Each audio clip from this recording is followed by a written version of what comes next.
Hey, crazy drummer, how you doing? Can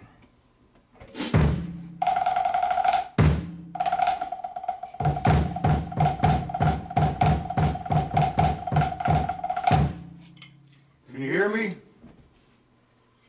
Okay. I labeled today's lesson as revisiting. Let me fix the screen. As revisiting some lessons. And hold on. These are some lessons that we've done in the past, so we're revisiting them. And if you have any questions on things that you'd like me to try to cover, I will. So right now, because we just started, you're the only guy here, Mr. Crazy Guy. Crazy drummer. So why don't you just ask a question, because I'm going to warm up a little bit. I'm going to vamp. What I do sometimes is I vamp, hold on, for 4 measures, right hand, 4 measures, left hand, and I'll set this at say 160. It's a little loud, I guess. There you go. So you could ask any questions.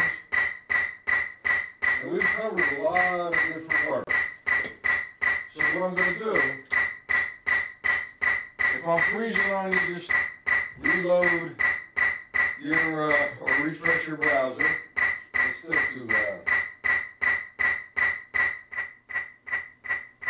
Can you hear that metronome now?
Okay.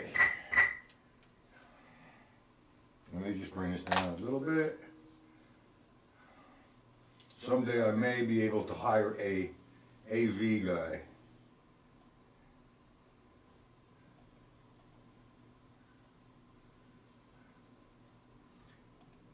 Yeah, we have a couple people. Sometimes what happens, I get a lot of guys, they come and you'll see the counter tell me how many people are here.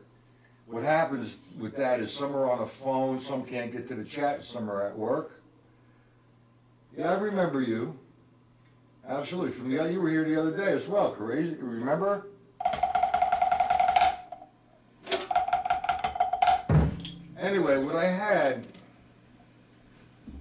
I forgot what your name was. I mean, I deal with thousands of people.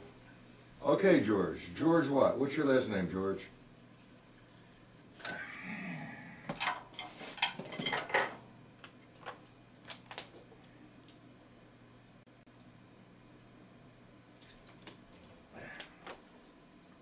I had a lot of requests. Oh, okay. And you said you were going to sign up on my live on lesson site, correct? Right now, it's going through a little adjustment, so it should be completed. I'm your cousin. Really? What's your mother's name?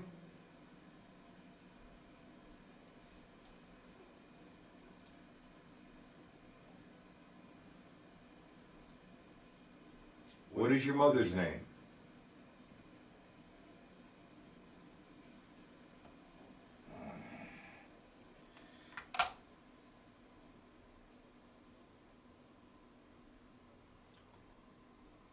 My cousin Joanne is your grandmother, right? Is that right? Marulas is Italian. Okay. Yeah, well, you're my second cousin, third cousin. We're cousins. But in essence, we're all related. Anyway, what I've had a lot of requests to revisit some of these lessons. And we've covered a tremendous amount of work in the last 2 years. And there was a time I was giving lessons 3 days, 3 afternoons a week, and 3 evenings a week. And it was so overwhelming, I had to cut it down. And I'm down to 2 days a week now. I'm going to be on YouTube occasionally, but from now on, it's on my site. How you doing, Mike? All right, we had a few requests to go over some things. For example, the Buddy Rich book. Now, I don't really use the Buddy Rich book no more. I did at one time. It's a good book. There's some good information. And I actually started from the Buddy Rich book. And back then, way back then, prehistoric days, everybody had the Buddy Rich book because they figured if they bought the Buddy Rich book, they will play like Buddy Rich. Little did they know. Anyway, the Buddy Rich book was originally written by Henry Adler, who is deceased now. Henry Adler was a good drummer. He owned the Adler Building in New York City. And the Adler Building was like Drummers Collective is today. Drummers Collective was not in existence way back then. And the Adler Building would house all the drummers who were in town. You know, you have a big high-rise, and you have a studio for Elvin Jones, for Ed Shaughnessy, Roy Burns, Joe Morello, Max Roach, Art Blakely, whoever was there you could take lessons from. It's a great place. And he wrote the Buddy Rich book. Not Buddy Rich, he did, Henry Adler. And he put Buddy's name on it, whatever financial deal they made. And because of the fact Buddy Rich's picture was on the cover, and it was entitled the Buddy Rich book, like I said, everybody bought it believing that they would become a good player like Buddy Rich. Well, like I said, little did they know. Anyway, I've met Henry Adler a few times. I met a few of his students. As a matter of fact, I studied with one of his students.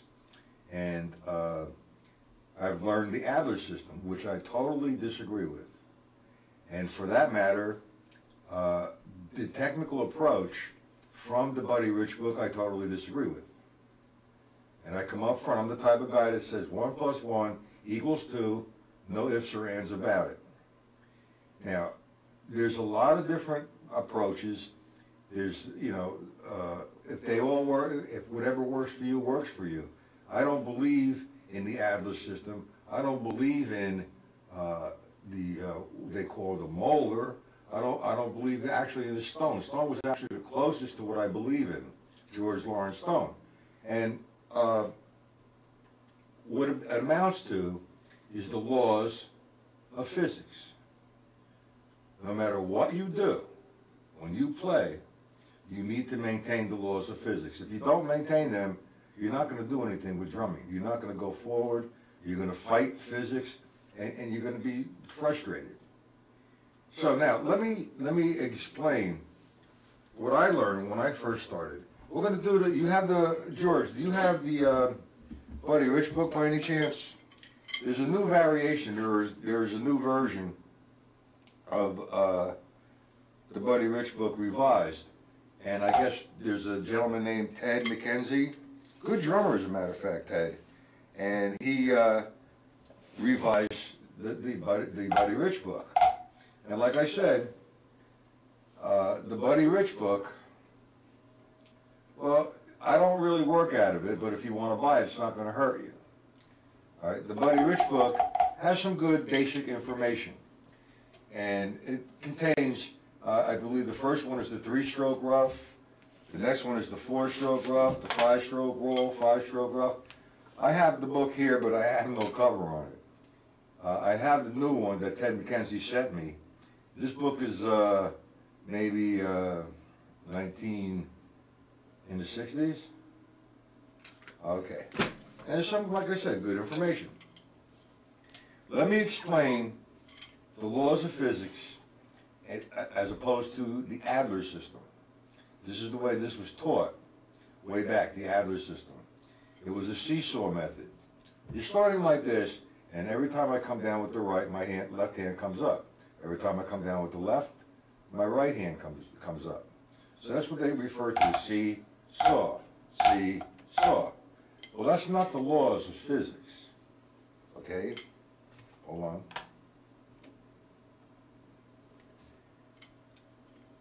For example, Mike, you have the Buddy Rich book open, correct? If you do, turn to the first, I believe it's, I'm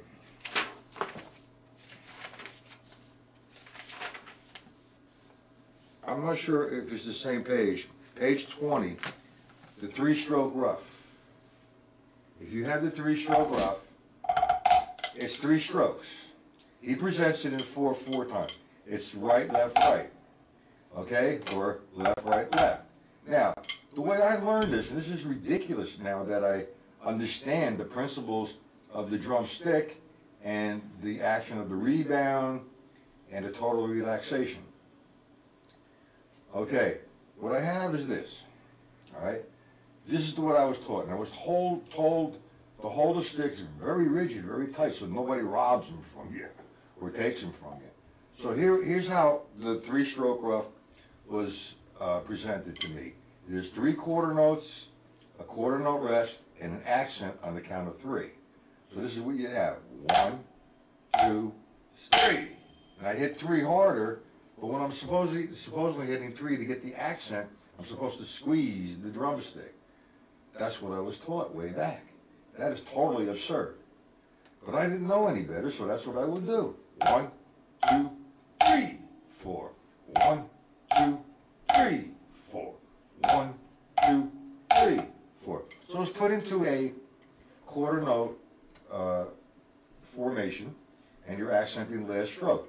The seesaw method does not, and I repeat, is not the way to play, to execute. Now, if it works for you, what can I tell you? You're going to have carpal tunnel syndrome, or you're going to have tendinitis, or even for that matter, maybe arthritis. Here's what you got to do. And Mike, this is directed at you. The 3-stroke rough. 2 quarter notes in another quarter note, which is accented, and it's alternating. When I start here, I'm coming up 1, now I'm in position, all right, to nail the accent. 2, 3, 4. Now I make that impact coming down hard to get the accent. 1, 2, 3, 4. 1, 2, 3, 4. 1, 2, 3, 4. 1, 2, 3, 4. 1, 2, 3, 4. 1, 2, 3. That's what occurs when I'm playing. It's coming up, tap, down. Now, are Are you familiar with the levels there, George and Mike and whoever else is watching? Are we familiar with the level system? The free stroke, the downstroke, the tap, and the upstroke. If not, I'll go over it real quick. Free stroke, you're familiar with it, Mike. How about you, George? All right. George, how old are you? You're young. You should be out in the swimming pool right now. If you're my cousin. I've never met you. Tell me your mother's name again.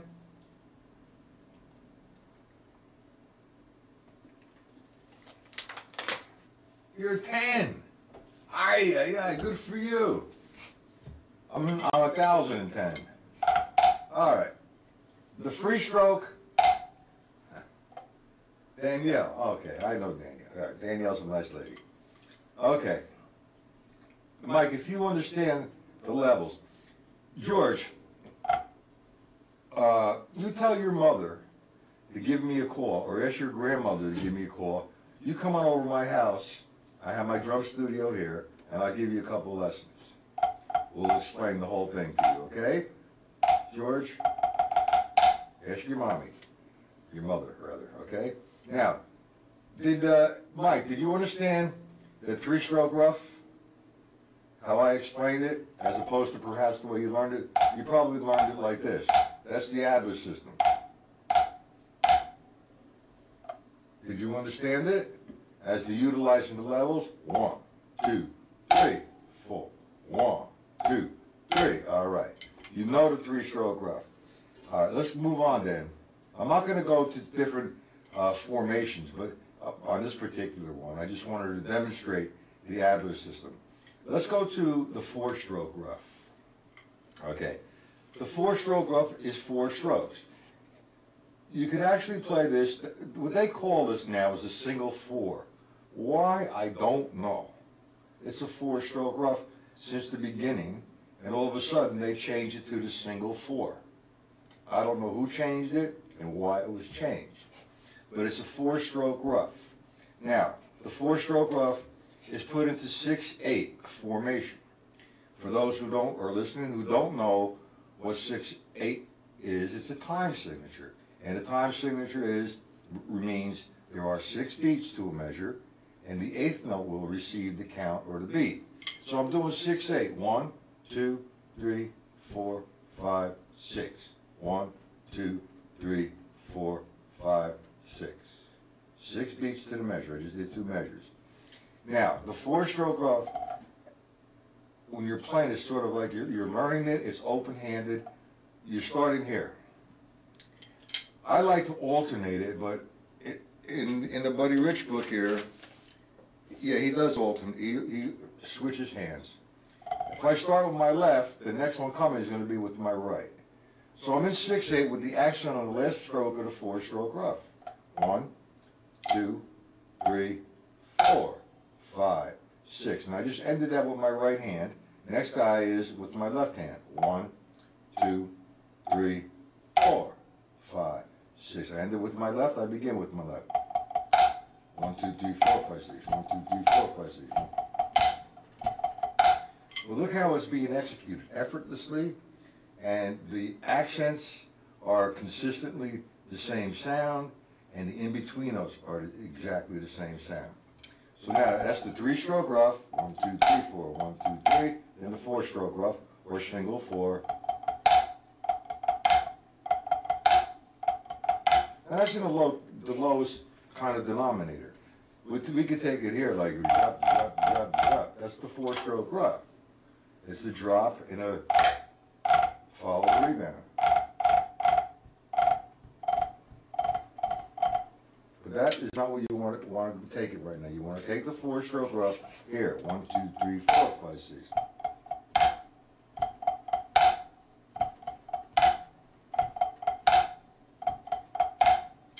George, do you understand that, George?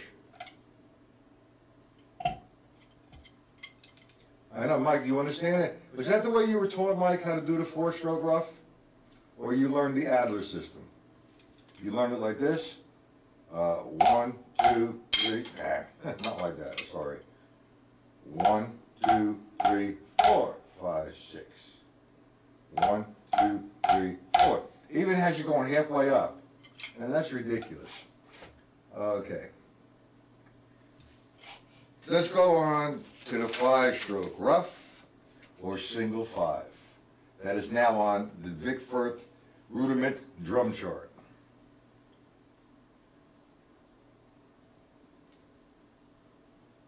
Well, it's a seesaw. It's not a natural thing. This is not natural.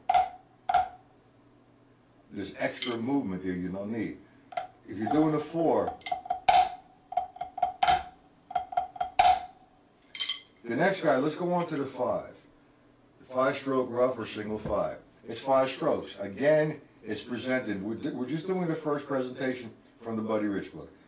Again, it's presented as 6/8 formation.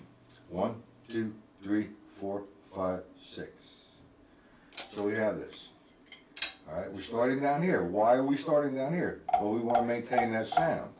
And then if I come up, I'm getting in position to nail the accent.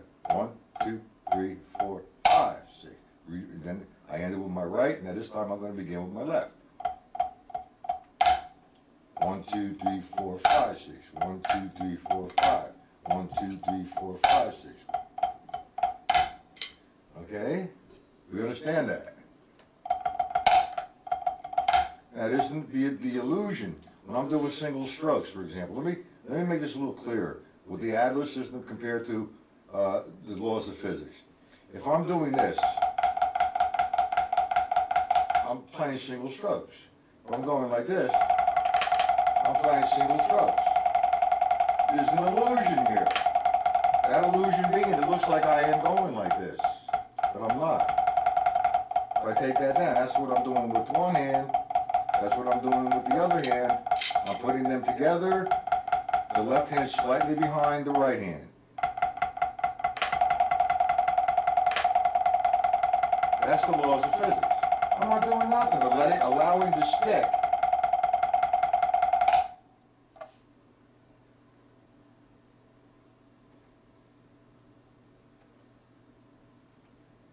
Let's pause. Whatever you need to do there, George. Okay. You understand the 5-stroke rough, Mike? Or single 5? That's the 3-stroke rough, the 4-stroke rough or the single 4, the 5-stroke rough or the single 5.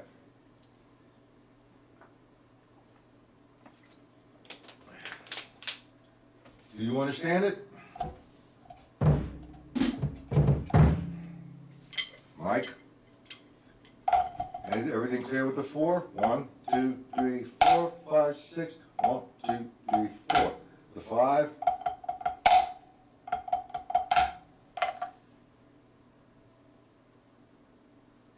Yes, it is. I'm doing the 5-stroke rough. All right. You said you understood. You understand what the full stroke is, the downstroke, the tap, and the upstroke. All right. I'm going to do the 5-stroke rough or single 5. I keep getting in trouble. It's a 5-stroke rough in my book. All right. What I'm doing is, if you look at the 5-stroke rough rather, you want one accent. That accent is at the last beat of the 5. I need to maintain 2 sounds here. I have to maintain the 4 strokes equal, which are non-accents, and the accent. Now, the object here is to put yourself in position to attack whatever you need to attack effortlessly. So, if I want to make a 1, a sound. There you go, that's 1 sound. Now look at my sticks, they're equal. 1, 2, 3 has to come up. Why does 3 have to come up? Well, it has to come up in order to be in position to attack the accent. 4, 5, 6. Let me do that slow. 1, 2, 3, 4, 5, 6. Then I start the next one with my left. 1, 2, 3, 4, 5. Now, if you want to write this down, if you have the Buddy Rich book, the first 5-stroke rough that you come to, is 5 strokes plus an 8th note rest. So under the first one, of the count of 1, make it a tap. Number 2, make it a tap. Number 3, make it an upstroke. Number 4, make it a tap. Number 5, a downstroke. So write that out. It's tap, tap, up, tap, down. 5, 6. Tap, tap, up, tap, down. 6. Write it down, Mike. And if you practice light and loose, 1, 2, 3, 4, 5, 6. 1, 2, 3, 4, 5. Notice I'm always setting myself up to be in position to attack the up and coming accent.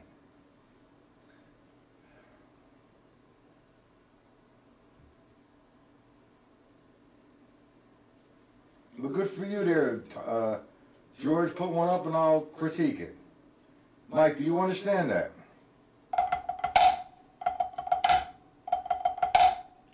Right underneath it, 1 is a tap, 2 is a tap, 3 is an upstroke, 4 is a tap, 5 is a downstroke with the accent.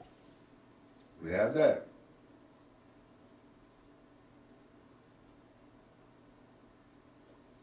Okay, 1, 2, 3, 4, 5, 6.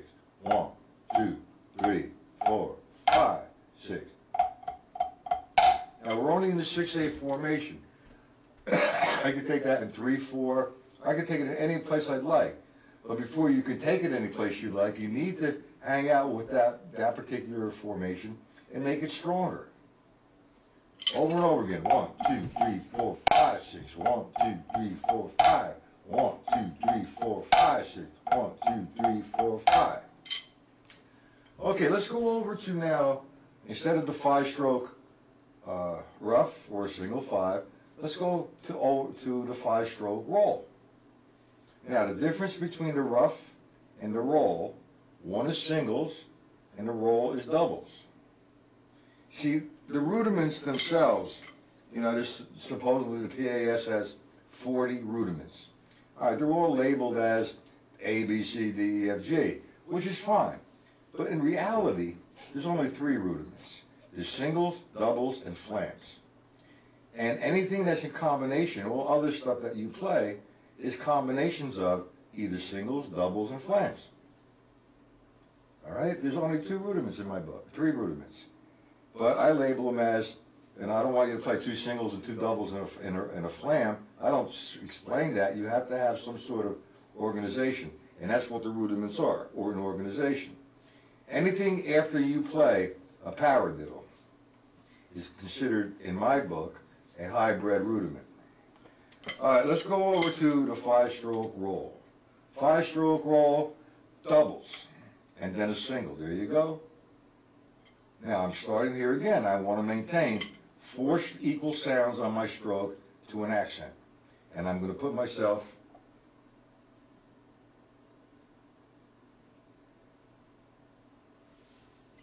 George, why don't you just lay back a little bit? You know, we're not talking about your bass drum not working correctly, and we'll talk about it. Right now I'm teaching the 5-stroke roll. So sit back and observe. Okay, the 5-stroke roll. It's two rights, 2 lefts, and a single stroke. So there goes what I say, doubles and singles. And again, I'm starting here. The first stroke I have is a tap. The second stroke I have an upstroke. You get in position to hit the accent. The next 2 lefts, are taps. 1, 2, 3, 4, 5, 6. 1, 2, 3, 4, 5, 6. 1, 2, 3, 4, 5, 6. 1, 2, 3, 4, 5.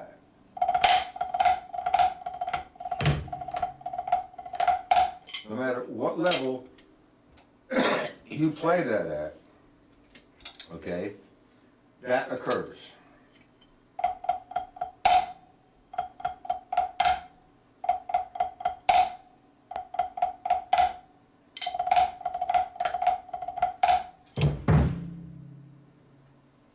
Okay, George, have a good day.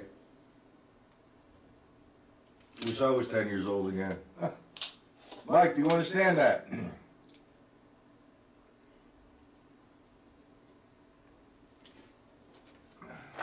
You see how it comes together like that, Michael? 1, 2, 3, 4, 5, 6. 1, 2, 3, 4, 5. If you hang out here for a while, we'll go to other formations. If you go 1, 2, 3, 4, 5, 6. 1, 2, 3. Now when I'm doing that, I make sure that all those 4 strokes all sound the same and that accent is consistent, and I'm always in position to attack effortlessly.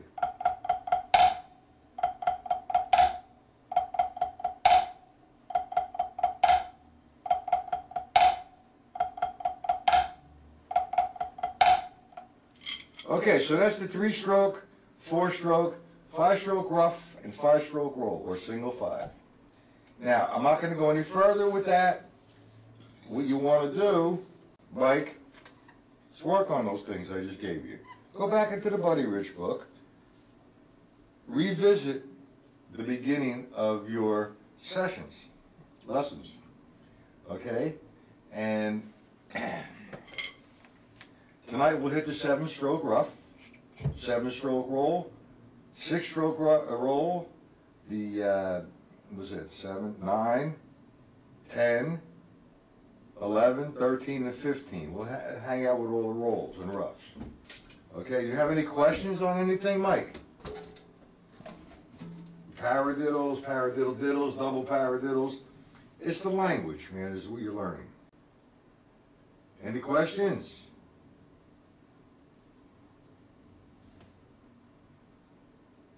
If you have no questions, I'm going to lock her up now. And I'll be back tonight at 8:30 on this channel again, Mike. And you're correct, something's not correct on my site as far as registering. So it's being worked on.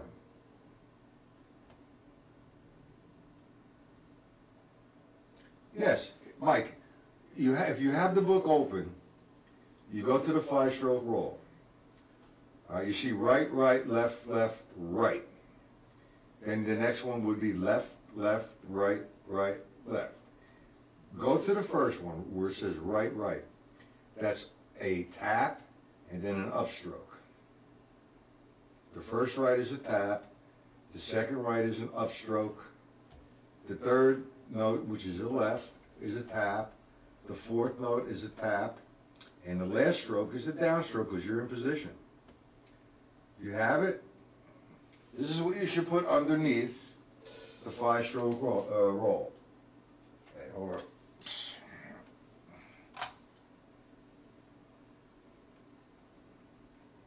this is what you should put.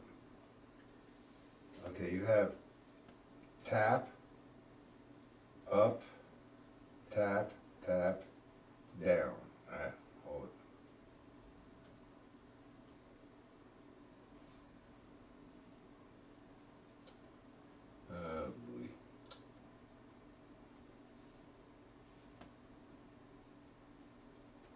It's tap, up, tap, tap, down. And you count to 6 is absent. There's nothing being played. It's just an eighth note rest. So what you have is tap, up, tap, tap, down. Tap, tap, up, yeah, down. I'm sorry. Tap, up, tap, tap, down. Tap, up, tap, tap, down. Now, it's very, very important, okay, that you understand it's a personal thing when you practice. It's not about developing speed, it's developing control. Because without control, speed does not exist. Okay? You're trying to make 2 sounds here and maintain the motion to put yourself in position to attack what you need to attack effortlessly. You have that, you have tap, up, tap, tap, down. Now that's taken down to its lowest denominator, okay, and that's what occurs when you play a 5-stroke roll with the accent on the last stroke. And then there's other approaches, I believe, but I don't really care if there is or there isn't. This is the way, this is what happens. This is the laws of physics. You can call it whatever you want, the Adler system, the molar system, the stone system, but this is the laws of physics. And if you fight the laws, you're going to have a problem. You're not going to go anywhere with this. You have to let it flow. Agreed, Mike? Okay. See you tonight. This same channel. Okay. All right, we'll see you tonight, Michael, and whoever else is in here that doesn't like to chat. Have a good day.